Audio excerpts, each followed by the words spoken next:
ಅದಕ್ಕೆ ನಾವು ನೋಡ್ತೇವೆ ಮೊದಲನೇ ದಿವಸದವು ದೇವರು ಒಳ್ಳೆಯದೇ ಅಂತ ನೋಡಿದ, ಮೂರನೇ ದಿವಸವು ಹೀಗೆ ಅದನ್ನು ನೋಡಿ ಒಳ್ಳೆಯದಂತ ಹೇಳ್ದ, ಏಳನೇ ದಿವಸ ಅದನ್ನು ಒಳ್ಳೆಯದಂತ ಹೇಳಿಲ್ಲ.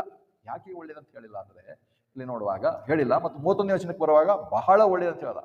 ಅದೇ ಎರಡನೇ ದಿವಸದಲ್ಲಿ ಉಂಟು ಮಾಡಿದಾಗ ಯಾಕೆ ಒಳ್ಳೇದಂತ ಹೇಳಿಲ್ಲ ಅಂದರೆ ಅಲ್ಲಿ ದೇವರು ಏನಂದ್ರೆ ಎಲ್ಲ ಟೆಸ್ಟ್ ಮಾಡಿದ್ಮೇಲೆ ಇದ್ರಲ್ಲಿ ಏನಾದ್ರು ಕೆಟ್ಟದಿದೆನಾ ಅದು ಪರೀಕ್ಷೆ ಮಾಡಿ, ಎಲ್ಲ ಒಳ್ಳೇದೇ, ಅದರ ಅರ್ಥ ಹೇಳ್ತಲ್ಲ.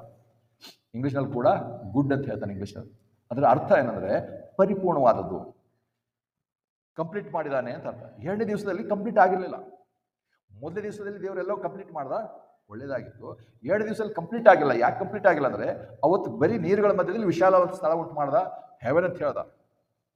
ಎರಡನೇ ದಿವಸ ಆಯ್ತು. ಯಾಕಂದ್ರೆ ಕಂಪ್ಲೀಟ್ ಸ್ಥಳ ಮಾಡ್ದ, ಇದು ವಿಶಾಲ ಸ್ಥಳ ಮಾಡಿ ಅದಕ್ಕೆ ಆಕಾಶ ಅಂತ ಹೆಸರಿಟ್ಟ. ಒಣಲೆಲ್ಲ ಭೂಮಿ ಉಂಟು ಮಾಡ್ದ, ಭೂಮಿಗೆ ಅಸ್ತಿವಾರ ಹಾಕ್ದ. ನೀರುಗಳು ಭೂಮಿ ಅಸ್ತಿವಾರ ಅಂತ ಇಷ್ಟು ತಿಳ್ಕೊಳ್ಳೋಣ.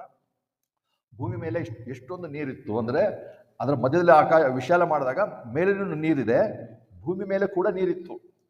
ಭೂಮಿಯನ್ನು ಪರಿಪೂರ್ಣವಾಗಿ ಬರೀ ಮಣ್ಣು ಕಲ್ಲಿರುವಂಥದ್ದೇ ಮುದ್ದೆ ಮಾಡಿದ್ರೆ ಇವತ್ತು ಭೂಮಿ ಮೇಲೆ ಇರುವಂಥ ನೀರು 1.5 ಮೈಲಿಯಷ್ಟು ನೀರಿನಲ್ಲಿ ಭೂಮಿ ಮುಳುಗುತ್ತೆ ಅಂತ ಹೇಳ್ತಾರೆ. ಅಷ್ಟೊಂದು ನೀರು ಭೂಮಿ ಮೇಲಿದೆ. ಸೊ ಭೂಮಿ ಇತ್ತು. ದೇವರ ಆದಿಕಾಂಡ 1ನೇ ಅಧ್ಯಾಯದಲ್ಲಿ ದೇವರು ಹೇಳೋ ಪ್ರಕಾರ ದೇವರು ಆಕಾಶವನ್ನು ಭೂಮಿಯನ್ನು ಉಂಟು ಮಾಡ್ದ ಅಂದ್ರೆ ಭೂಮಿ ಉಂಟು ಮಾಡಿದ್ದ. ಆದರೆ ಅದು ಶೂನ್ಯವಾಗಿಯೂ ನಿರಾಕಾರವಾಗಿಯೂ ನೀರೊಳಗಿತ್ತದು, ನೀರೊಳಗಿತ್ತು. ಅದರ ಮೇಲೆ ಪರಿಶುದ್ಧಾತ್ಮನು ಚಲಿಸ್ತಾ ಇದ್ದನು. ಆದರೆ ನಾವು ನೋಡ್ತೇವೆ ಎರಡನೇ ದಿವಸ ಬರುವಾಗ ದೇವರು ಭೂಮಿ ಮೇಲಿರುವಂಥ ನೀರುಗಳ ಮಧ್ಯದಲ್ಲಿ ವಿಶಾಲವನ್ನು ಉಂಟು ಮಾಡ್ದ. ವಿಶಾಲ ಮಾಡಿದ್ಮೇಲೆ ಅದರ ಹೆಸರು ಆಕಾಶ ಅಂತ ಹೇಳಿ ಹೆಸರಿಟ್ಟ, ಅಥವಾ ಹೆವೆನ್ ಅಂತ ನೋಡ್ತೇವೆ. ಅದರ ನಂತರ ಆ ಹೆವೆನ್ನಲ್ಲಿರುವಂಥ ಸೃಷ್ಟಿಯನ್ನು ಉಂಟು ಮಾಡೋದು ಅವರೇ ದೂತರು. ಮತ್ತು ಇಲ್ಲಿ ಭೂಮಿಗೆ ಅಸ್ತಿವಾರ ಅಂದ್ರೆ ಏನರ್ಥ?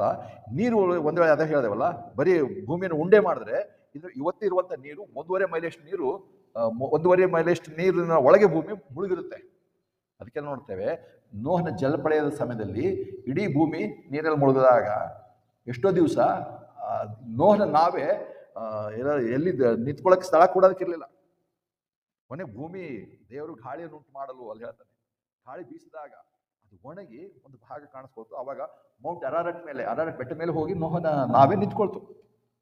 ಅಂದ್ರೆ ಅದೆಲ್ಲ ಮುಳುಗಿ ಹೋಗೋಷ್ಟು ಮಟ್ಟಿಗೆ ನೀರು ಇವತ್ತು ಇದೆ. ಆದರೆ ನಾವು ನೋಡ್ತೇವೆ ಅವುಗಳು ಬೀಸಿ ಅಂದರೆ ಅದನ್ನು ಅಸ್ತಿವಾರದ ಅರ್ಥ ಏನಂದ್ರೆ ದೇವರು ಅಲ್ಲಿ ಏನಾದ ಪ್ರಕಟಣೆ 8ನೇದಲ್ಲಿ ನೋಡ್ತೇವೆ, ಅಲ್ಲಿ ಹೇಳಿದ್ರೆ ಪ್ರವಾಹವು ತನ್ನ ಮೇರೆಯನ್ನು ದಾಟಿ ಹೋಗದ ಹಾಗೆ ಏನು ಉಂಡಿರುವಂಥ ಭೂಮಿಗೆ ಆತನು ಸಾಗರಗಳಂತ ಹೇಳ್ತೇವೆ, ಅವುಗಳು ಇರುವಂತೆ ಒಂದು ಸ್ಥಳಗಳನ್ನು ಭೂಮಿಯಲ್ಲಿ ಉಂಟು ಮಾಡ್ದ. ನೀವೆಲ್ಲ ಇದರಲ್ಲೇ ಇರಬೇಕು, ನೀರು ಅಲ್ಲಲ್ಲಿ ಒಣನೆಲ್ಲ ಕಾಣಿಸ್ಕೊಳ್ಳಂತೆ ಮಾಡ್ದ. ಅದು ಒಂದು ಭೂಮಿ ಐತಿ. ನೀರುಗಳಿಗೆ ಮೇರೆಯನ್ನು ಬಾರ್ಡರ್ ಆತ ತೋರಿಸ್ದ, ಇದು ದಾಟಿ ನೀವು ಬರಬಾರ್ದು. ಏನೋ ಭಾಳ ಕಡಿಮೆ, ಯಾವಾಗ ಸುನಾಮಿ ಆದಾಗ ಆದಾಗ ಕೆಲವು ನೀರು ದಾಟಿ ಬರುತ್ತೆ. ಎಲ್ಲಂದ್ರೆ ನೀರಲ್ಲೇ ಇದೆ. ಒಣನೆಲಕ್ಕಿಂತಲೂ ನೀರು ಜಾಸ್ತಿ ಇದೆ ಇವತ್ತು ಸಾಗರಗಳಲ್ಲಿ. ಅದರ ಆಳವನ್ನೇ ಪರೀಕ್ಷೆ ಮಾಡೋಕ್ಕಷ್ಟೇ. ಮತ್ತು ಒಣನೆಲೆ ಮೇಲೆ ಕೂಡ ನಾವು ಭೂಮಿಗೆ ಹೇಳ್ತಾರೆ ಬೋರ್ವೆಲ್ ಹಾಕ್ದಾಗ ಬ್ರದರ್ ಮೊನ್ನೆ ಬೋರ್ವೆಲ್ ಹಾಕ್ತಾರಲ್ಲ ಅವರು ಜಾಗದಲ್ಲಿ, ಅಲ್ಲಿ ಸಿಗೋದೇನೋ ನೀರೇ. ನೀರು ಅಲ್ಲಿ ಒಳಗೆ ನೀರೇ ಇದೆ. ದೇವರು ಅದಕ್ಕೆಲ್ಲವನ್ನೂ ಒಂದು ಬಾರ್ಡರ್ ಉಂಟು ಮಾಡ್ದ, ಮೇರೇನು ಹಾಕ್ದ. ಅದೇ ಭೂಮಿಯ ಅಸ್ತಿವಾರ. ಆದರೆ ಎರಡನೇ ದಿವಸದಲ್ಲಿ ಹಾಗೆ ಮಾಡಿದ ತಕ್ಷಣ ಅದು ಕಂಪ್ಲೀಟ್ ಆಗಲಿಲ್ಲ, ಪರಿಪೂರ್ಣ ಆಗಲಿಲ್ಲ. ಯಾಕೆ ಪರಿಪೂರ್ಣ ಆಗಲಿಲ್ಲ ಅಂದರೆ 3 ದಿವಸ ಹೇಳ್ತಾನೆ ಆ ಭೂಮಿ ಮೇಲೆ ಹಸಿರಾದಂಥ ಎಲ್ಲವನ್ನೂ ಉಂಟು ಮಾಡ್ದ. 12ನೇ ವಚನಕ್ಕೆ ಬರ್ತೇವೆ, ಆದಿಕಾಂಡ 1ನೇ ಅಧ್ಯಾಯ 12ನೇ ವಚನ. ಭೂಮಿ ಹುಲ್ಲನ್ನು, ತನ್ನ ಜಾತಿ ಪ್ರಕಾರ ಬೀಜ ಕೊಡುವ ಪಲ್ಯವನ್ನು, ತನ್ನ ಜಾತಿ ಪ್ರಕಾರ ತನ್ನೊಳಗೆ ಬೀಜ ಹಣ್ಣಿನ ಮರವನ್ನು ಮೊಳೆಸಿದನು. ದೇವರು ಅದನ್ನು ಒಳ್ಳೆಯದೆಂದು ನೋಡಿದನು. ಯಾಕೆ ಎರಡನೇ ದಿವಸದಲ್ಲಿ ಒಳ್ಳೆಯದಂತ ಹೇಳಿಲ್ಲ ಅಂದರೆ ಅದು ಕೆಟ್ಟದಂತ ಅರ್ಥ ಅಲ್ಲ. ಎರಡನೇ ದಿವಸದಲ್ಲಿ ಪರಿಪೂರ್ಣ ಆಗಿಲ್ಲ. ಹೆವೆನ್ ಉಂಟು ಮಾಡಿದೆ, ಅದರಲ್ಲಿ ಇರುವಂಥ ದೂತರನ್ನು ಉಂಟು ಮಾಡಿದೆ, ಭೂಮಿಯನ್ನು ಉಂಟು ಮಾಡಿದೆ, ಆದರೆ ಭೂಮಿ ಪರಿಪೂರ್ಣವಾಗಿಲ್ಲ. ಭೂಮಿ ಯಾವ ಪರಿಪೂರ್ಣ ಆಗುತ್ತೆ? ಬರೀ ಒಣನೆಲದ ಪರಿಪೂರ್ಣ ಆಗುತ್ತಾ? ಇಲ್ಲ. ಅದಕ್ಕೆ ಒಳ್ಳೆಯದು ಪರಿಪೂರ್ಣ ಅಂತ ಹೇಳಿ ದೇವರಿಲ್ಲ.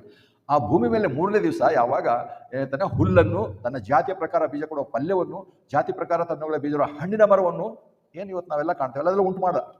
ಹುಲ್ಲು, ಹಣ್ಣು ಅಥವಾ ಸೊಪ್ಪು, ತರಕಾರಿ ಏನು ಹೇಳ್ತೇವೆ ಎಲ್ಲವನ್ನು ಉಂಟು ಮಾಡಿದ್ಮೇಲೆ ಇಂಗ್ಲೀಷ್ನಲ್ಲಿ ಚೆನ್ನಾಗಿ ಹರ್ಬ್ಸ್ ಮತ್ತು ಟ್ರೀ ಅಂತ ಹೇಳ್ತಾನೆ. ಅಷ್ಟೊಂದು ನಾವು ವಿವರವಾಗಿ ಹೋಗಬೇಕಾಗಿಲ್ಲ. ಆದರೆ ನೋಡುವಾಗ ಬೀಜ ಕೊಡುವಂಥ ಹಣ್ಣಿನ ಮರ, ಹುಲ್ಲು ಮತ್ತು ಏನಂತಾರೆ ಗಿಡಗಳನ್ನು, ಇವುಗಳನ್ನು ಉಂಟು ಮಾಡಿದಾಗ ಹೇಳ್ತಾನೆ ಇವಾಗ ಒಳ್ಳೇದೇ ಅಂತ ನೋಡಿದನು. ಇವಾಗ 3ನೇ ದಿವಸ ಆದ ಭೂಮಿ ಮಾಡಿದ್ದಕ್ಕೆ ಪರಿಪೂರ್ಣ ಆಯಿತು. ಬರೀ ಒಣನೆಲ್ಲ ಉಂಟು ಮಾಡಿದಾಗ ಪರಿಪೂರ್ಣ ಒಳ್ಳೇದಂತ ಹೇಳಿಲ್ಲ. ಅದಕ್ಕೆ 2ನೇ ವಚನ ನೋಡುವಾಗ 2ನೇ ವಚನದಲ್ಲಿ ದೇವರು ಒಳ್ಳೇದಂತ ಹೇಳಿಲ್ಲ, ಇವತ್ತೇ ದೇವದೂತರು ಬಿದ್ದು ಹೋಗಿರ್ಬೋದು ಅಂತ ಹೇಳಿ ಕೆಲವರು ಕಾಲ್ಪನಿಕವಾಗಿ ಹೇಳ್ತಾರೆ. ಇಲ್ಲ. ಹಾಗಿದ್ರೆ 1ನೇ 31ನೇ ವಚನಕ್ಕೆ ಬರುವಾಗ ದೇವರು ಬಹಳ ಒಳ್ಳೇದಂತ ಹೇಳ್ತಿರಲಿಲ್ಲ ದೇವದೂತರು ಬಿದ್ದು ಹೋಗಿದ್ರೆ. ಲೂಸಿಫರ್ನ ಬಿದ್ದೋಗಿ ಸೈತಾನ ಆಗಿದ್ರೆ ದೇವರು ಒಳ್ಳೇದಂತ ಹೇಳ್ತಿರಲಿಲ್ಲ, ಅಲ್ಲಿ ಇನ್ನೂ ಬಿದ್ದಿಲ್ಲ. ಹಾಗಿದ್ರೆ ಇವರು ದೇವರು ಅವರನ್ನು ಏನಂತಾರೆ 2ನೇ ದಿವಸದ ಪ್ರಾತಃ ಕಾಲದಲ್ಲಿ, ಬೆಳಗಿನ ಸಮಯದಲ್ಲಿ, ಉದಯದಲ್ಲಿ ದೂತರನ್ನು ಉಂಟು ಮಾಡೋದ್ರಿಂದ ಅವ್ರಿಗೆ ಹೆಸರಿಟ್ಟ ಅಂದರೆ ಉದಯದ ನಕ್ಷತ್ರಗಳು. ಇಷ್ಟೇ, ಉದಯ ನಕ್ಷತ್ರಗಳಂದ್ರೆ ಅವ್ರ ಹೆಸರಿಟ್ಟ. ಅದಕ್ಕೆ ನಾವು ದೂತರ ಬಗ್ಗೆ ನಾವು ಅಭ್ಯಾಸ ಮಾಡ್ತಿರುವಾಗ ಈ ದೂತರ ಸಂಗತಿಗೆ ಬಂದಾಗ ನಾವು ನೋಡ್ತೇವೆ